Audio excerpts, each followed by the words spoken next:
Apa syarat-syarat paksaan itu? Ada 6.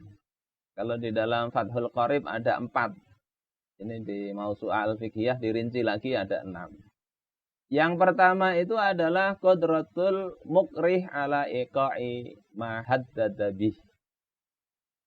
Kemampuan orang yang memaksa untuk menjalankan ancamannya. Jadi kalau dipaksa, yang memaksa ini pinaringkih banar.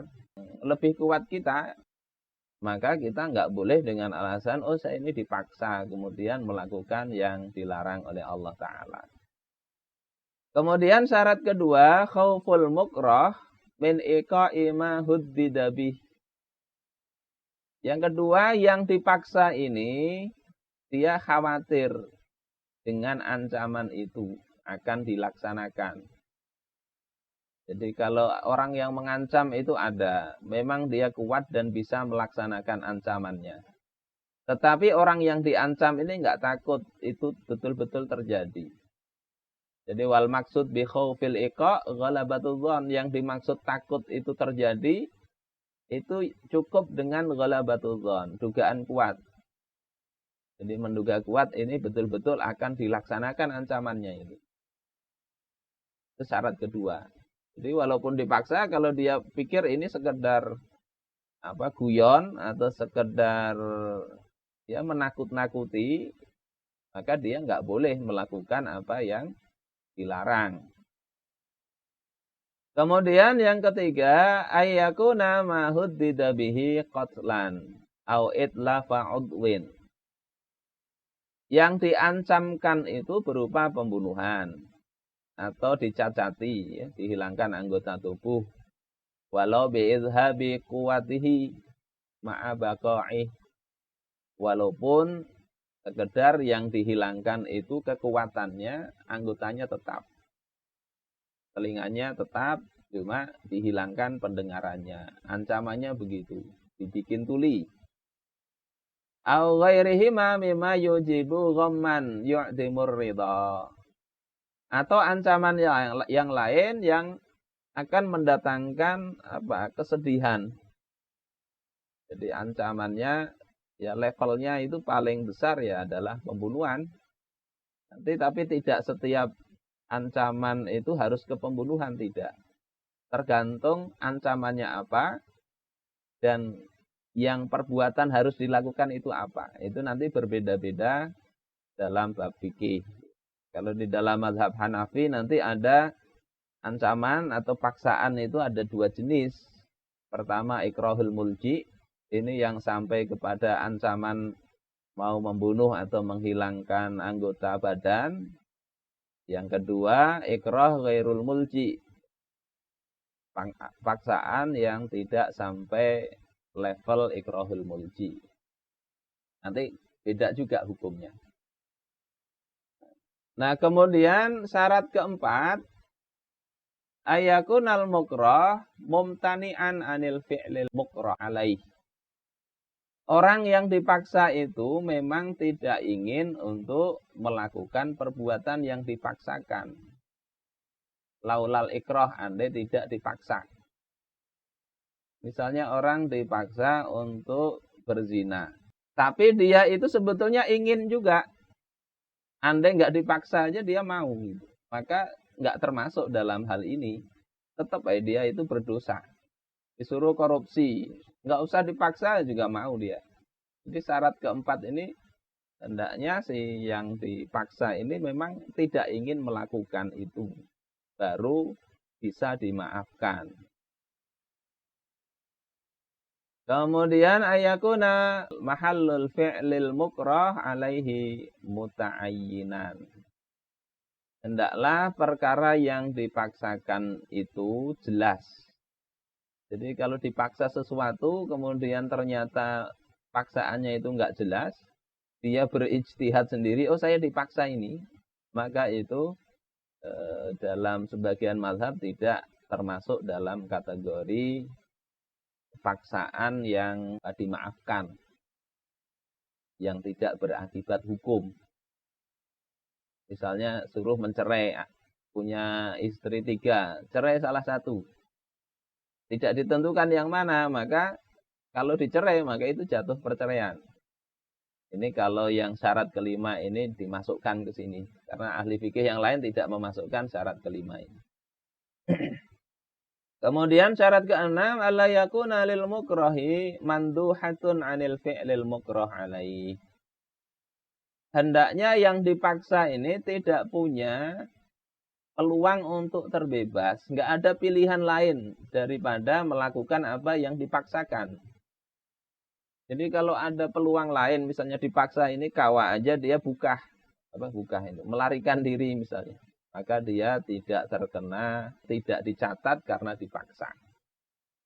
Saudara-saudaraku sekalian yang dimuliakan Allah Subhanahu wa taala, ini contoh pada masa lalu ada lelaki dia saat itu mengambil madu di gunung.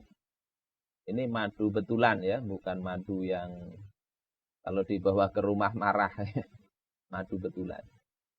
Istrinya datang, rupanya dia ini minta dicerai, kemudian mengambil kesempatan.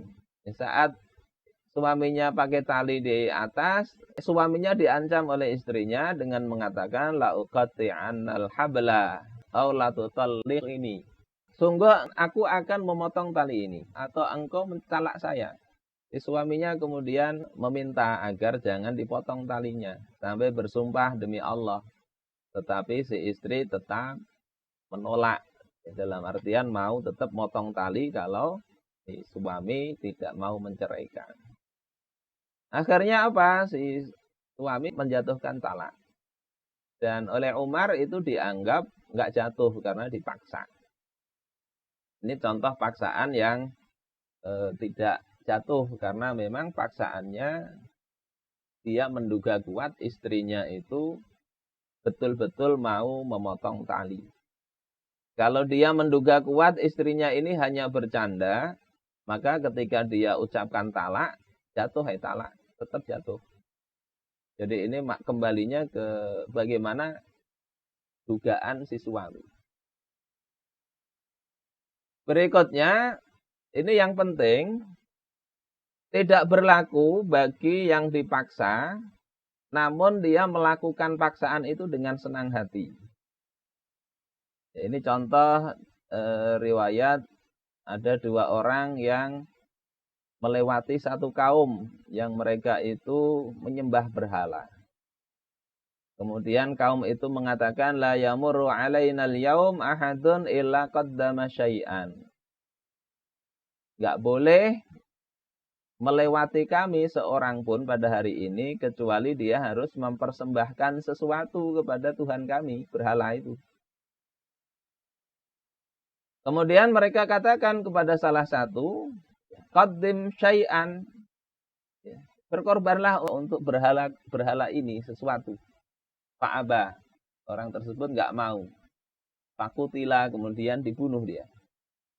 Jadi ini kalau bicara ancaman berarti ancamannya real, bukan walafatuzon lagi. Sudah terbukti bahwasanya yang tidak mau berkorban untuk berhala itu dibunuh. Kemudian berkata kepada yang satunya lagi, qaddim syai'an, persembahkan sesuatu kepada berhala. Faqalu, ya, qaddim walau zubaban. Berkorbanlah untuk berhala walaupun hanya seekor lalat. Faqala, kemudian orang ini mengatakan, wa aisyil dzubab, hanya seekor lalat. Jadi ini aneh, masa korban cuma seekor lalat. Enggak masalah lah, dalam pikiran dia begitu. Faqaddama dzubaban fadakhalan nar. Kemudian dia berkurban dengan seekor lalat. Maka masuklah orang ini ke dalam api neraka kelak. Dan ini masuk surga karena nggak mau berkorban walaupun satu lalat. Yang satunya masuk neraka gara-gara berkorban dengan satu lalat. Ini menunjukkan apa? Dipaksa dia. Paksaannya real. Sudah terbukti. Tetapi kenapa dia nggak selamat tetap dicatat? Karena dia melakukannya dengan kerelaan. Jadi pentingnya hati ini ketika memang itu nggak benar, kalaupun terpaksa itu tetap ditata hati. Jangan sampai kita melakukannya dengan kerelaan, apalagi kemudian mencari-cari dalih untuk melakukan kemungkaran itu seolah-olah nggak mungkar lagi. Ini riwayat yang cukup bagus kita perhatikan. Kemudian juga ada riwayat yang lain di dalam Al-Mustadrak Imam Al-Hakim. Ini tentang Ammar bin Yasir. Dan ini ancamannya juga real. Ayah ibunya sudah diancam dan dibunuh ketika tidak mau mencaci maki Rasul dan memuji berhala orang-orang kafir Quraisy. Karena Ammar bin Yasir ini melihat kedua orang tuanya sudah meninggal, dia disiksa, nggak kuat dengan siksaan itu, kemudian dia menuruti sebagian permintaan mereka, suruh mencaci Nabi, dicacinya Nabi. Kemudian datang kepada Rasulullah Shallallahu Alaihi Wasallam menunjukkan penyesalan sekali, merasa sudah nggak selamat lah karena tadi mencaci Nabi. Kalau sekarang orang mencaci Nabi senyum-senyum aja, na'udzubillah. Ini mencaci Nabi dalam kondisi terpaksa, itu merasa menyesal sekali. Sehingga ditanya oleh Rasulullah bagaimana kondisinya, dia jawab syarrun ya Rasulullah. Demi kondisinya buruk wahai Rasulullah.